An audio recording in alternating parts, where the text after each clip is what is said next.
La luz ha sido considerada a lo largo de la historia unas veces como una onda y otras como un corpúsculo.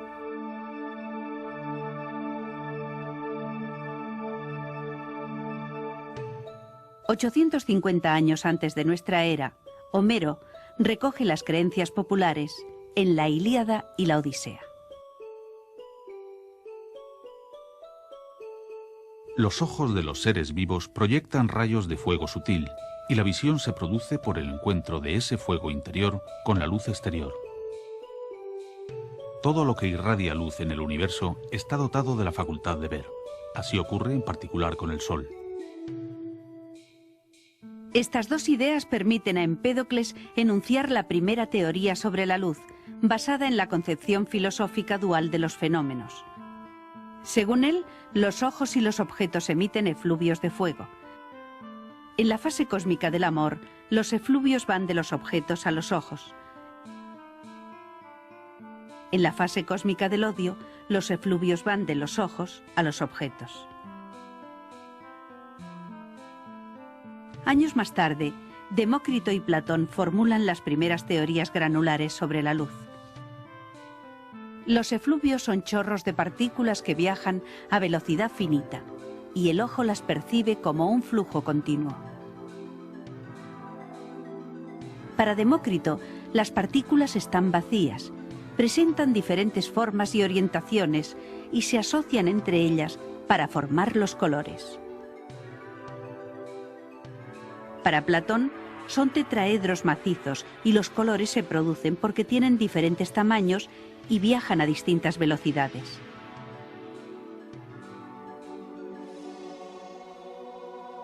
Medio siglo más tarde, Aristóteles formula la primera teoría dinámica. Para él, la sensación visual se produce porque los efluvios modifican las cualidades del medio. La luz es la acción del medio transparente cuando ha recibido un impulso por el fuego.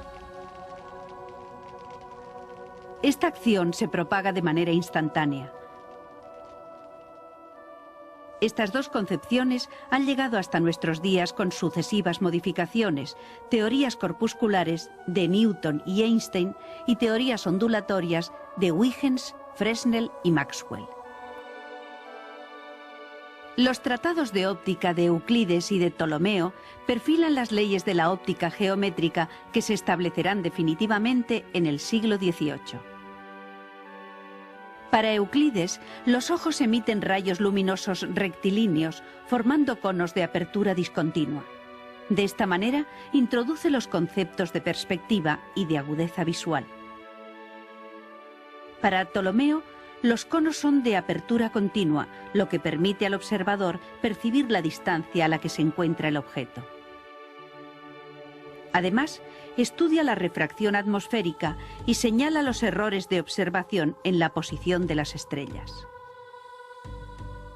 Es suya la primera referencia al principio según el cual la luz, para pasar de un punto a otro, invierte siempre el menor tiempo posible. Fermat, 15 siglos más tarde, utilizará este principio para interpretar los espejismos. Desde Ptolomeo hasta la época de Descartes y Newton, los avances en el conocimiento de la naturaleza de la luz se deben principalmente a los grandes pensadores del mundo árabe. Entre ellos destacan Alhacén y Al-Farisi. El primero ejerce una gran influencia en los científicos de la Edad Media a través de su tratado de óptica. En él establece claramente que los rayos van desde el objeto hasta el ojo y hace una descripción minuciosa de su fisiología. Introduce el concepto de visión binocular y trata de explicar los espejismos, los halos, el arco iris y el ensanchamiento del sol en el horizonte. Alhacén estudia los espejos esféricos y parabólicos y las lentes y pone de manifiesto la aberración esférica. En cuanto a las leyes fundamentales de la óptica, descubre que el ángulo de incidencia y el de refracción no son estrictamente proporcionales. nos vamos aproximando a la ley de Snell, que establece la relación matemática entre ambos. 3 siglos más tarde, Al-Farisi actualiza y comenta con detalle la obra de Alhazen.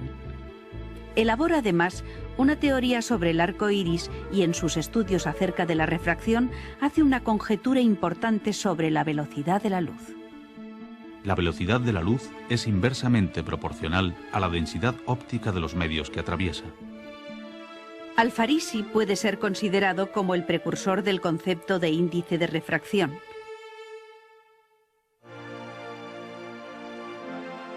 La óptica matemática moderna comienza en 1637, cuando Descartes publica el Discurso del método. En él se incluyen los tratados de la dióptrica, los meteoros y la geometría. Son ensayos de mi método, ideado para guiar a la razón y buscar la verdad en las ciencias. En su dióptrica aparece por primera vez la famosa ley de la refracción de la luz, establecida experimentalmente por Snell unos años antes. Por la importancia que dicha ley ha tenido en el desarrollo de la óptica, vamos a reproducirla en el laboratorio.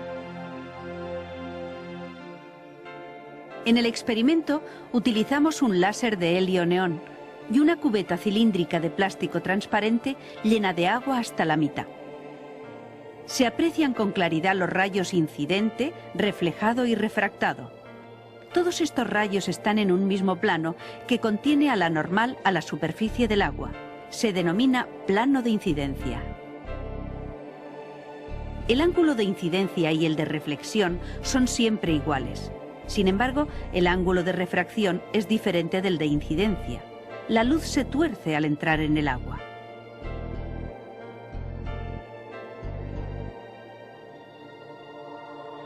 El seno del ángulo de incidencia es igual a n veces el seno del ángulo de refracción, donde n es el índice de refracción del agua respecto al aire. Con ayuda de estas leyes, Descartes explica el fenómeno del arco iris. El láser simula un rayo de sol que incide sobre una gota de lluvia, representada aquí por un vaso de precipitado lleno de agua. Parte de la luz incidente se refleja, perdiéndose en el cielo. Parte atraviesa la gota, se refracta 2 veces y sale de ella hacia la parte de atrás de la cortina de lluvia. Una pequeña cantidad de la luz que penetra en la gota se refleja en su interior y vuelve hacia el observador. Estos son los rayos responsables del arco iris. Desplazando la cubeta, reproducimos todos los ángulos de incidencia sobre las gotas de lluvia. Después de una sola reflexión en el interior, el rayo sufre un cambio en su dirección que puede ser de 180 grados, de 160, hasta alcanzar un mínimo de 138 grados.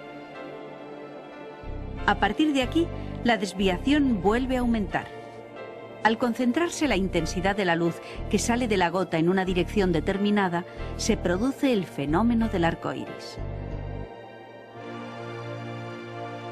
El arco iris es una maravilla de la naturaleza tan notable que yo no habría sabido escoger un ejemplo mejor para la aplicación de mi método.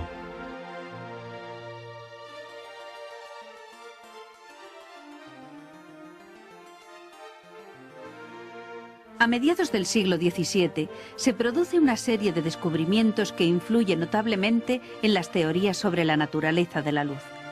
El físico italiano Francesco Maria de Grimaldi, al observar la luz que atraviesa una pequeña abertura, se da cuenta de que la transición hacia la sombra es progresiva y no brutal, como tendría que ser si la propagación de la luz fuera rectilínea.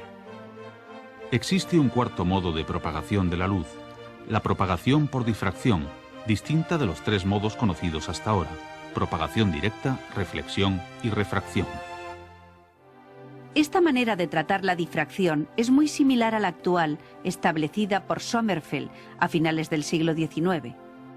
La difracción es toda desviación de los rayos luminosos a su trayectoria rectilínea, que no pueda ser explicada por una reflexión ni por una refracción.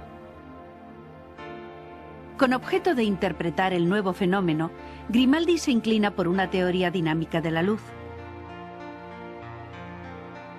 Es el astrónomo y matemático inglés Hooke el primero que adopta un punto de vista ondulatorio, según el cual la luz consiste en rápidas vibraciones que se propagan a gran velocidad. Las vibraciones son perpendiculares a la dirección de propagación. Por aquella época, Bartholinus descubre la doble refracción y Huygens la polarización de la luz. Roemer, utilizando las observaciones del astrónomo Cassini de los mide por primera vez la velocidad de la luz. Hacia finales del siglo XVII, Christian Huygens publica su Tratado de la Luz. La describe como un movimiento de la materia que se encuentra entre nosotros y el cuerpo luminoso. Piensa que es análoga al sonido y que por lo tanto necesita de un medio material para propagarse.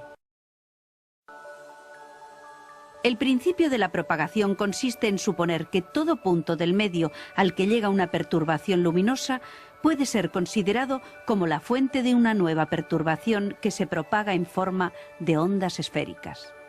Estas ondas secundarias se combinan de tal manera que su envolvente determina el frente de onda en todo instante posterior.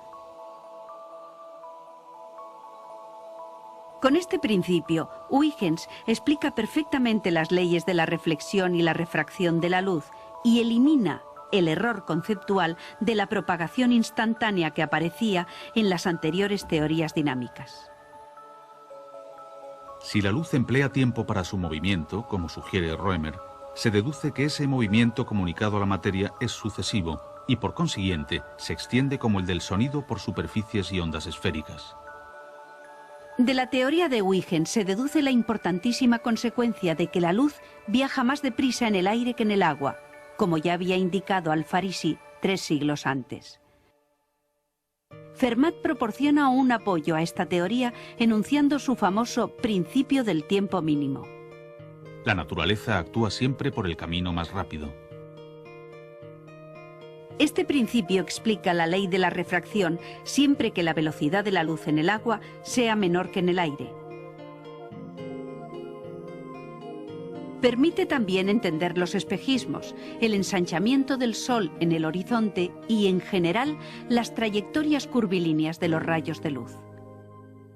En la cubeta tenemos agua azucarada, con una concentración que aumenta cuando disminuye la altura. Lo mismo le sucede al índice de refracción, y esto hace que el camino más rápido para pasar de un punto a otro no sea ya la línea recta. Aunque la teoría ondulatoria goza de credibilidad y tiene eminentes seguidores, no explica la polarización de la luz ni la existencia de distintos colores. Es el físico y matemático inglés Sir Isaac Newton quien da un paso de gigante en su interpretación. En 1666 descompone con un prisma la luz blanca. Encuentra que los colores están caracterizados por índices de refracción distintos, y al atravesar el prisma se dispersan en direcciones diferentes. Este hecho sugiere a Newton la luz blanca colores puros. Piensa que si los vuelve a reunir debe obtener de nuevo. Con una lente junta los colores sobre una pantalla y comprueba la veracidad de su hipótesis. Suprimiendo la parte azul del espectro, observa la coloración roja complementaria. Sucede lo contrario cuando se suprime la parte roja.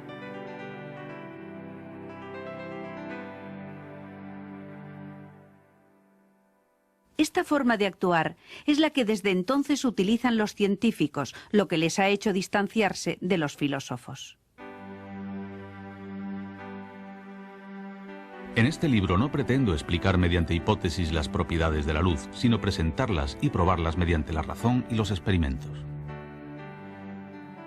Newton encuentra tan insuperables las dificultades de la teoría ondulatoria para explicar satisfactoriamente la polarización de la luz o la formación de los colores que se consagra a desarrollar una nueva teoría. En ella supone que la luz se propaga desde el cuerpo luminoso hacia el ojo en forma de partículas diminutas. Es la conocida teoría de la emisión.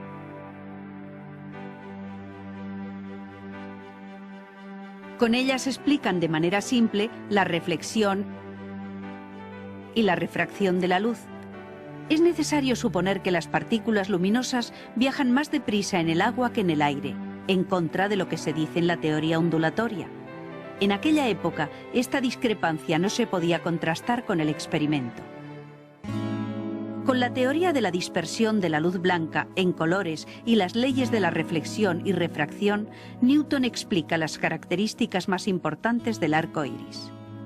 Su interpretación y sus dibujos sobre este tema llegan a ser tan populares que se venden en las plazas como los romances de ciego. En resumen, para Newton, la luz blanca está compuesta por corpúsculos luminosos distintos para los diferentes colores y que son atraídos con distinta fuerza por el medio.